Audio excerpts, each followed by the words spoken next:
I wanted to get USB outlets in here. I did buy, you can get a USB outlet. It's got the regular power cord outlet and then USB-A, USB-C. You'll notice this has 5 amps of charging. The one thing to point out, the reason I'm making this video, is the USB outlet is much deeper. This one here, you can see, it's about an extra ½ inch, a little over ½ inch.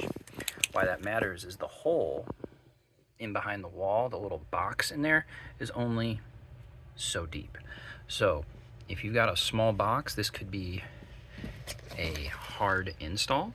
You're gonna get more accessibility with that charging built right in. You only need the cable, you don't need the wall plug.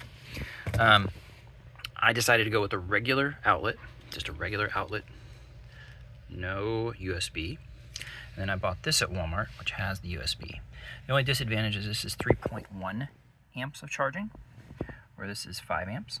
So this one, you can get faster charging options than here. Now you could probably get one that has a little bit more amperage power.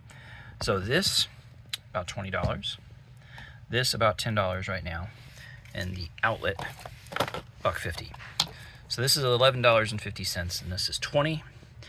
Faster charging, a little harder to install potentially depending on how deep your hole is. That's what I wanted to share. You got options, you can do upgrades on this. Be safe. If you do not know how to do the electrical wiring, consult an electrician. There are plenty of videos out there that will show you how to do the wiring safely. Hope you have a good day. God bless.